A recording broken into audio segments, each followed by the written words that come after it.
Hello everyone. Today's video is going to be about human heart. As we know, human heart is a muscular pumping organ that helps in the pumping of blood throughout the body. Human heart एक ऐसा organ है जो कि human blood को पूरी body के अंदर pump करने का काम करता है. If you talk about the structure of human heart, तो ह्यूमन हार्ट दो ऑरिकल और दो वेंट्रिकल से मिलकर बना होता है.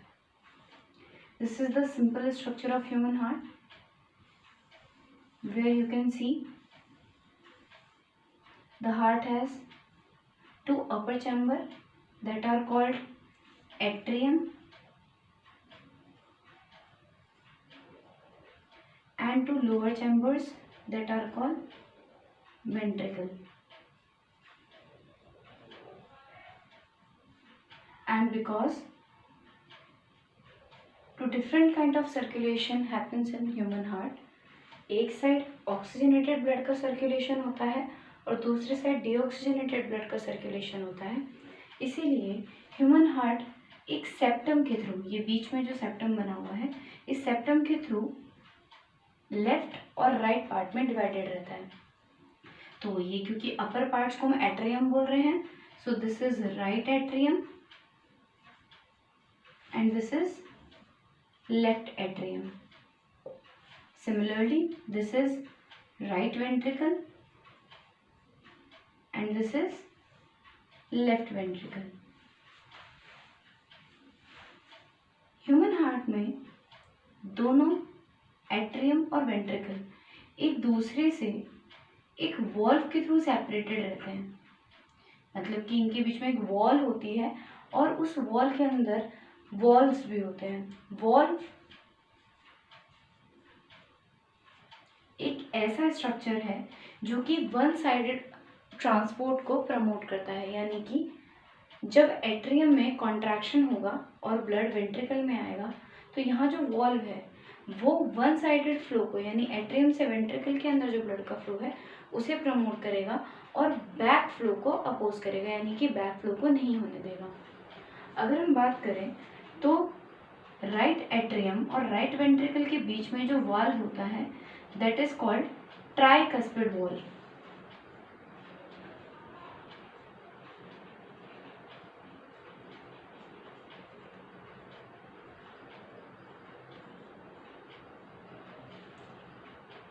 सिमिलरली लेफ्ट एट्रियम और लेफ्ट वेंट्रिकल के बीच में जो वॉल्व प्रेजेंट होता है दैट इज कॉल्ड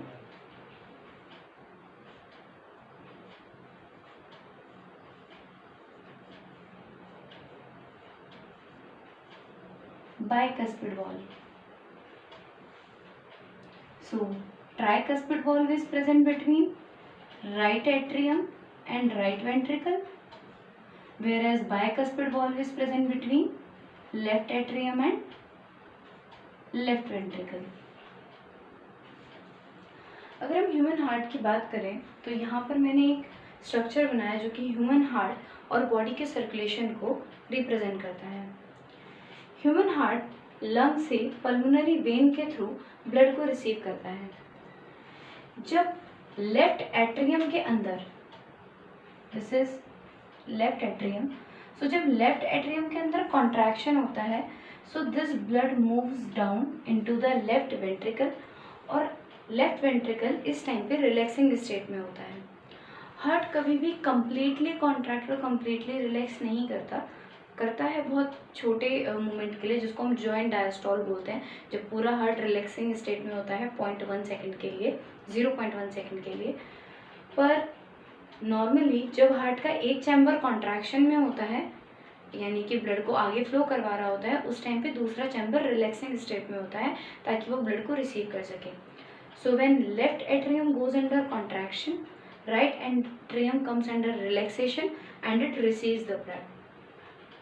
क्योंकि यहाँ पर जो बाइकस्पिड वॉल्व है ये ब्लड का वन डायरेक्शनल फ्लो सपोर्ट करता है, तो ब्लड लेफ्ट एट्रियम से लेफ्ट वेंट्रिकल के अंदर आ जाता है. जब लेफ्ट वेंट्रिकल पूरा ब्लड से फिल हो जाता है, उसके बाद लेफ्ट वेंट्रिकल में कॉन्ट्रैक्शन होता है. एट दैट टाइम जो बाइकस्पिड वॉल्व है वो क्लोज हो जाता है ताकि ब्लड का बैक फ्लो ना हो. और इस टाइम पे atrium left atrium relaxing state में आ जाता है और वापस से लंग से ऑक्सीजनेटेड ब्लड को गेन करता है। लेफ्ट एट्रियम में कॉन्ट्रैक्शन के बाद blood will move into the aorta. Aorta एक ऐसी आर्टरी है जिसके थ्रू जो ब्लड है वो पूरी बॉडी के अंदर सप्लाई होता है। Aorta get divided into many other arteries and these arteries supply blood to the different body parts. Similarly यहाँ पर हार्ट से जो ब्लड आ रहा है यानी लंग से जो ब्लड हार्ट में आया था और हार्ट ने जिस ब्लड को पंप किया था बॉडी के लिए वो सारा ही ब्लड ऑक्सीजनेटेड था। मैं यहाँ पे +O2 से ऑक्सीजनेटेड ब्लड को रिप्रेजेंट कर रही हूँ। बट बॉडी के अंदर जाने के बाद ये जो ब्लड है ये बॉडी के टिश्यूज को ऑक्सीजन सप्लाई कर देता है और वहाँ से कार्बन डाइऑक्साइड गेन कर लेता है and this blood will become deoxygenated.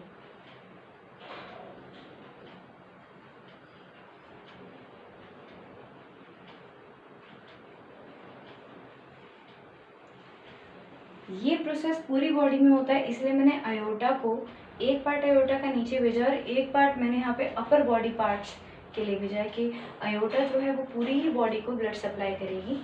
Similarly ये जो एक्सचेंज है ये भी पूरी बॉडी में होगा, बॉडी के लोअर पोर्शन में भी और बॉडी के अपर पोर्शन में भी। तो ये एक्सचेंज होने के बाद यहाँ से जो ब्लड है वो हो जाएगा डीऑक्सीजनेटेड और ये जो डीऑक्सीजनेटेड ब्लड है ये एंटर करेगा राइट एट्रियम में through the blood vessel vena cava.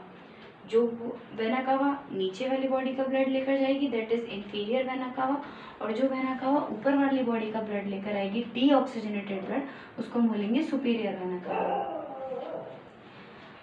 Both vena cavas open into the right atrium. Right atrium इस वक्त जब वेना कावा राइट एट्रियम के अंदर ब्लड को भेजती है उस टाइम पे राइट एट्रियम रिलैक्सिंग स्टेट में रहता है और जो लेफ्ट वेंट्रिकल है वो कॉन्ट्रैक्शन की स्टेट में रहता है। पर जब राइट एट्रियम ब्लड रिसीव करने का कॉन्ट्रैक्शन की स्टेट में आता है उस टाइम पे राइट वेंट्रिकल रिलैक्सेशन की स्टेट में रहता है ताकि वो ब्लड को रिसीव कर सके। After that right ventricle undergo contraction और जो ब्लड है वो वापस से किसके अंदर चला जाता है लंग के अंदर फॉर गेनिंग ऑक्सीजन। ये जो ब्लड है ये पल्मोनरी आर्टरी के थ्रू वापस लंग में जाएगा क्योंकि ये ब्लड जो बॉडी से आया था ये डीऑक्सीजनेटेड ब्लड था। तो ये डीऑक्सीजनेटेड ब्लड वापस लंग में जाएगा, लंग में ऑक्सीजन और कार्बन डाइऑक्साइड का एक्सचेंज होगा and this deoxygenated blood in the pulmonary artery will again convert into the oxygenated blood and through pulmonary vein it will enter into the heart for pumping. इसके अलावा अगर हम बात करें तो हार्ट के कॉन्ट्रैक्शन और रिलैक्सेशन की जो स्टेट्स हैं इनके लिए हम जो टर्म यूज़ करते हैं that are systole and diastole.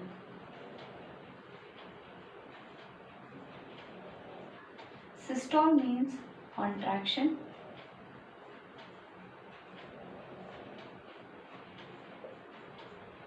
and diastole means relaxation.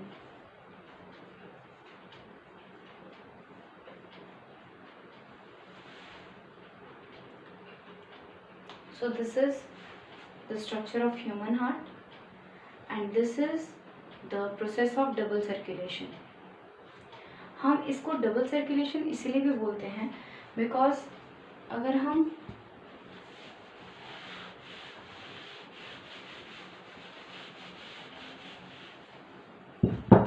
Circulation की बात करें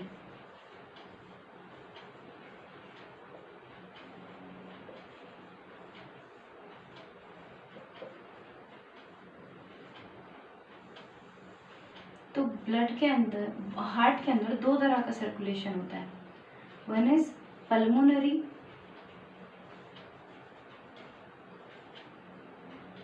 सर्कुलेशन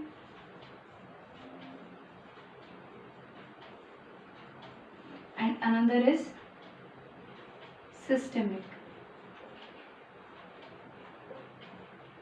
सर्कुलेशन।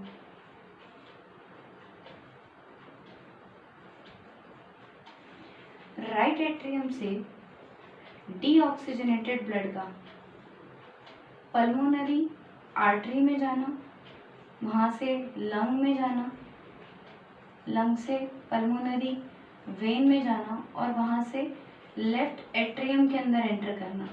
ये पूरा प्रोसेस पल्मोनरी सर्कुलेशन का पार्ट है।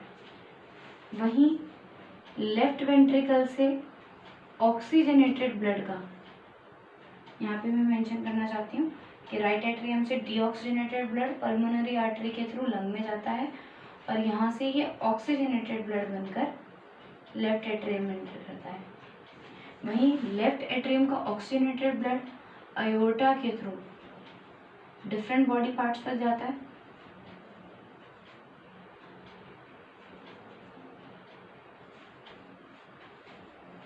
और इन डिफरेंट बॉडी पार्ट से डीऑक्सीजनेटेड होकर ये हार्ट के राइट एट्रियम में आता है थ्रू वेना कावा। तो इसको हम सिस्टमिक सर्कुलेशन बोलते हैं। अगर हम बात करें हार्ट बीट की, तो जो ह्यूमन हार्ट है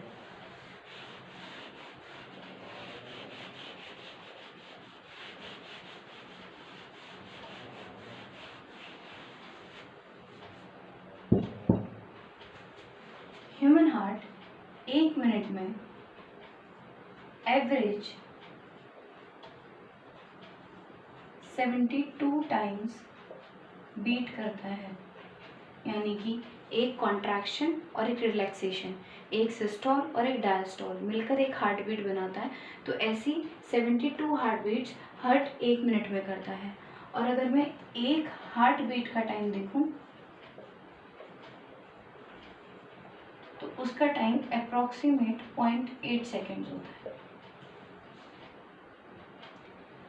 इसी के साथ ह्यूमन हार्ट के अंदर एक और टॉपिक आता है, दैट इज ब्लड प्रेशर।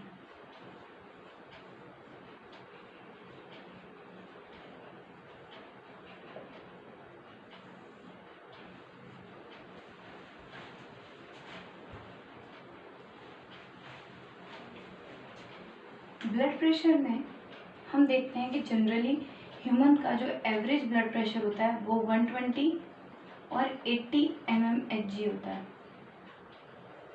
तो यहाँ पे 120 और 80 इसका मतलब क्या है, यानी कि दोनों जो ब्लड प्रेशर्स हैं वो अलग अलग क्यों हैं। तो जब ब्लड आर्टरी या वेन्स के अंदर फ्लो करता है, जनरली ब्लड वेसल्स के अंदर फ्लो करता है, तो जिस टाइम पे हार्ट के अंदर सिस्टोल होगा यानी कि कॉन्ट्रैक्शन होगा, तो ब्लड ज़्यादा फ्लो करेगा ब्लड वेसल्स के अंदर और ज़्यादा ब्लड फ्लो करने की वजह से ब्लड वेसल्स की वॉल्स पर प्रेशर लगेगा। ब्लड वेसल्स की वॉल पर ब्लड की वजह से लगने वाले इसी प्रेशर को हम ब्लड प्रेशर बोलते हैं। तो सिस्टोल के टाइम पर, यानी कि जब हार्ट के अंदर कॉन्ट्रैक्शन होता है, उस टाइम पर ये जो ब्लड प्रेशर है ये 120 mmHg होता है। हम जानते हैं प्रेशर की unit millimetre in the mercury column होती है, ठीक है। mmHg होती है, ATM बार पास्कल, ये सारी यूनिट है प्रेशर की। तो उस टाइम पर ब्लड वेसल्स पर जो प्रेशर लग रहा होता है सिस्टोल के टाइम पे ब्लड की वजह से वो 120 mmHg होता है। और वहीं डायस्टोल के टाइम पर यही प्रेशर 80 mmHg होता है। ब्लड प्रेशर को नापने के लिए जिस डिवाइस का हम यूज़ करते हैं उसे इस फिग्मो मैनोमीटर बोलते हैं, ठीक है, जो जनरली हम आजकल इसके लिए डिजिटल डिवाइसेस भी यूज़ किए जाने लगे हैं। So this is all about heart. Thank you.